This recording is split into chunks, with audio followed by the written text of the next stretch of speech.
첫째는 영광을 얻기 위해서라고 성경이 말씀합니다. 영광을 얻기 위해서 예루살렘에 들어가셨습니다. 예루살렘에 들어가신 주님이 이렇게 말씀하셨습니다. 요한복음 12장 23절에 보면 인자의 영광을 얻을 때가 왔다. 본인이 말씀하셨습니다. 왜 예루살렘에 들어가느냐? 영광을 얻기 위해서. 왜 지금이냐? 지금이 영광을 얻을 때이기 때문이다. 예수님이 말씀하셨습니다. 인자의 영광을 얻을 때가 왔도다. 예수님은 인자의 영광을 얻기 위해 예루살렘에 들어가셨습니다. 그러면 주님이 말씀하시는 영광의 의미가 무엇입니까? 그게 중요합니다. 주님께서 구체적으로 바로 설명해 주셨습니다. 요한복음 12장 24절 25절입니다. 내가 진실로 진실로 너에게 이르노니 한 알의 밀이 땅에 떨어져 죽지 아니하면 한 알 그대로 있고 죽으면 많은 열매를 맺느니라. 자기 생명을 사랑하는 자는 잃어버릴 것이요 이 세상에서 자기 생명을 미워하는 자는 영생하도록 보존하리라. 그렇게 말씀하셨습니다. 인자의 영광을 받을 때가 왔다라고 말씀하시고 바로 이어서 인자가 영광을 받는다는 것이 무엇이라는 걸 이렇게 말씀하셨습니다. 자, 예수님의 영광이 무엇입니까? 우리가 생각하는 영광이 아닙니다. 예수님이 말씀하신 영광은 분명합니다. 한 알의 밀알이 되어 땅에 떨어져 죽는 겁니다. 그게 예수님의 영광입니다. 왜 그래야 합니까? 왜 죽어야 합니까? 죽어야만 부활이 있기 때문입니다. 궁극적인 의미의 영광은 부활이지만 그 영광의 부활이 있으려면 누구를 막론하고 먼저 죽어야 한다라는 겁니다. 그러니 영광을 얻기 위한 선행 조건은 죽음인 것입니다. 이렇게 주님은 당신이 죽음으로써 십자가에 달려 죽음으로써 비로소 영광을 얻는다고 확신하셨고 그런 까닭에 제자들에게도 너희들이 영광을 얻기 원한다면 먼저 땅에 떨어져 죽는 밀알의 삶을 살아야 한다고 명령하신 것입니다. 그리고 그 일을 이루기 위해 다시 말하면 죽기 위해 예루살렘에 들어가신 겁니다. 그런데 내가 죽으러 간다라고 말씀하지 않고 영광을 얻을 때가 되었다라고 말씀하신 겁니다. 의미는 죽으러 간다. 왜 예루살렘에 들어가셨는가? 죽기 위해 들어가셨다. 두 번째로 예수님이 예루살렘에 올라가신 것은 그것이 하나님의 뜻이기 때문입니다. 바꿔 말하면 죽는 것이 하나님의 뜻이었기 때문입니다. 내가 어떻게 되느냐는 문제가 아니었습니다. 내가 어떻게 되느냐가 문제였다면 결코 들어갈 일이 아닙니다. 사람들이 나를 어떻게 대하느냐 하는 것도 문제가 아니었습니다. 그게 문제였다면 역시 들어가서는 안 됩니다. 예수님께는 자신을 향한 하나님의 명령을 감당하는 것만이 문제였습니다. 그런데 예수님을 향한 하나님의 명령이 십자가에서 죽으라는 것이었고 그 명령이 확인되었을 때 예수님은 담담하게 그 길을 걸어가신 겁니다. 죽음의 길이었지만 마다하지 않고 가신 겁니다. 반복되지만 당시 예수님에게 있어서 가장 중요했던 것은 오직 당신을 향하신 하나님의 뜻에 순종하는 일이었기 때문입니다. 물론 그 명령이 쉬운 것은 아닙니다.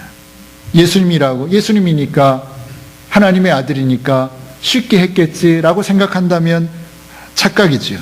주님께도 그 명령은 참으로 힘들고 고통스러운 일이었습니다. 잡히시던 날 밤에 겟세마네 동산에서 기도하신 주님의 모습을 우리는 기억합니다. 그때 주님의 모습이 어땠습니까? 평안했습니까? 그 주님의 모습을 통해 우리는 당시 주님의 마음을 읽을 수 있습니다. 주님은 이렇게 기도하셨습니다. 아버지여, 만일 아버지의 뜻이거든 이 잔을 내게서 옮기시옵소서. 옮겨달라고, 치워달라고, 나 십자가 지기 싫다고 말씀하신 겁니다. 그러나 내 원대로 마시고 아버지의 원대로 되기를 원합니다. 하나님의 뜻이면 순종하겠습니다. 그러나 참 힘이 듭니다. 그 얘기입니다. 마태복음 26장 38절에서는 아주 있는 그대로 적나라하게 표현하셨습니다. 내 마음이 심히 고민이 되어 죽을 지경이다.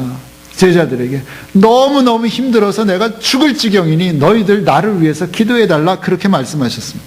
무슨 얘기입니까? 주님도 아버지, 저는 준비가 다 됐습니다.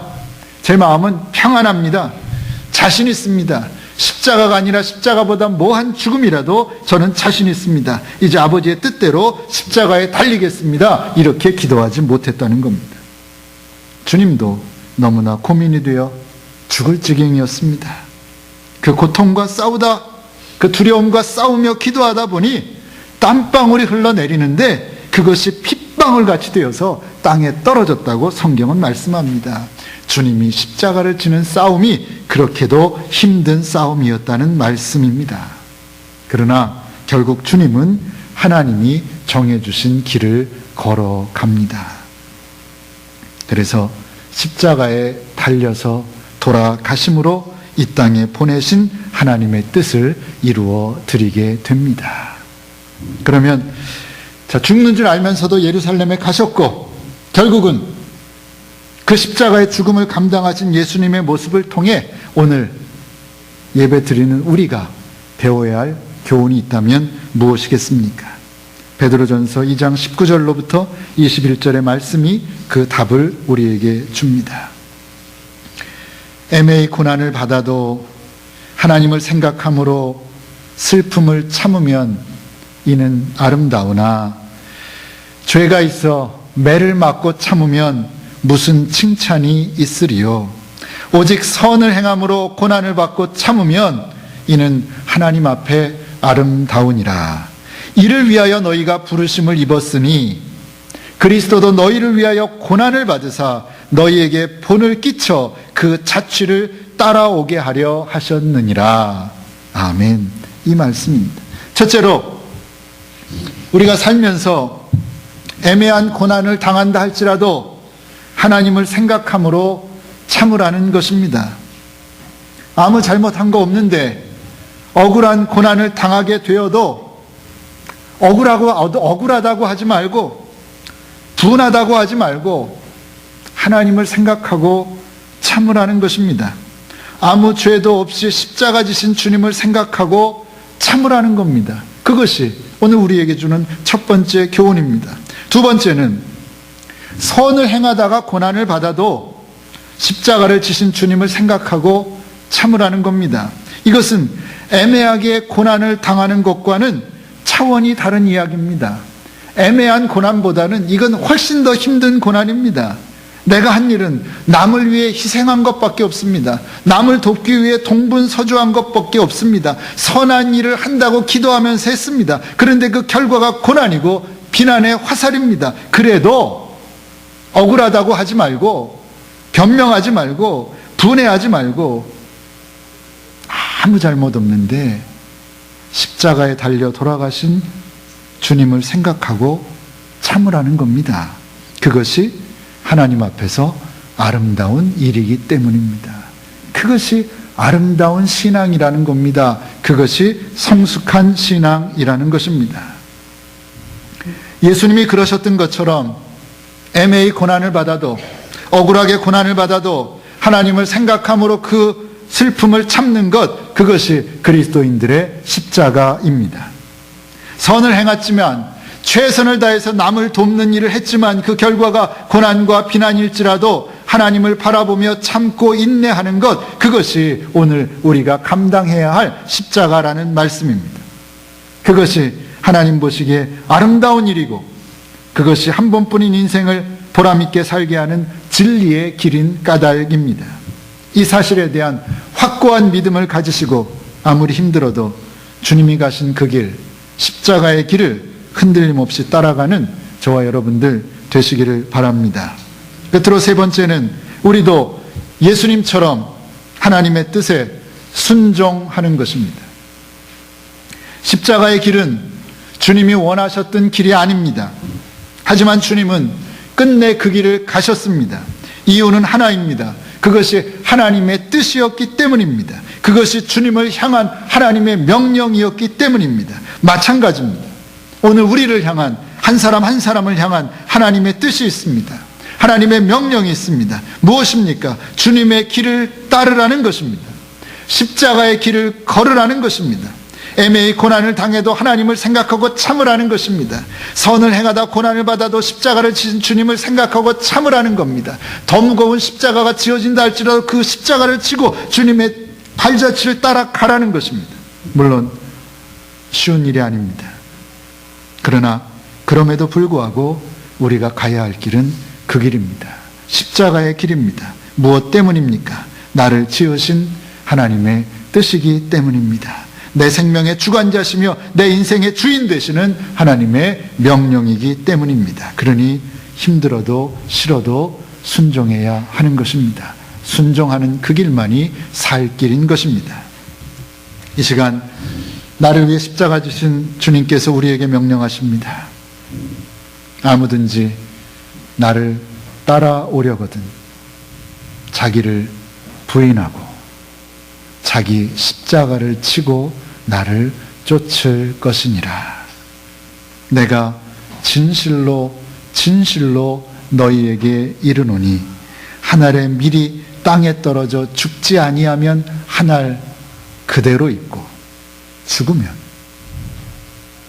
바꿔 말하면 십자가 지면 많은 열매를 맺느니라. 그렇게 말씀합니다. 또 한 번의 고난주간을 맞이하는 우리를 향하신 하나님의 뜻이요 하나님의 명령임을 믿습니다. 내가 달려야 마땅한 십자가를, 내가 죽어야 할 그 십자가에서 나 때문에 나를 대신해서 돌아가신 주님을 생각하며 기쁨과 감사함으로 내게 주신 명령을 감당해내는 저와 여러분들 되시기를 간절히 소원합니다. 기도하겠습니다. 하나님, 나 위에 십자가 지신 주님을 기억합니다. 아무 죄도 없으신데 한마디 변명도 하지 않으시고 죽음의 십자가 감당하셨습니다. 나를 사랑하시는 까닭입니다. 나를 구원하시기 위함입니다. 그래서 내가 구원받았습니다. 그래서 내가 살았습니다. 하나님, 이제 나도 내게 주어진 십자가 감당하게 하여 주시옵소서. 내게 주어진 십자가가 아무리 크고 무거운 거라 할지라도 회피하지 않고 변명하지 않고 기쁨으로 감사함으로 그 십자가 치고 주님의 팔자취를 한 걸음 한 걸음 따라가는 저희들 되게 하여 주시옵소서. 예수님의 이름으로 기도하옵나이다. 아멘.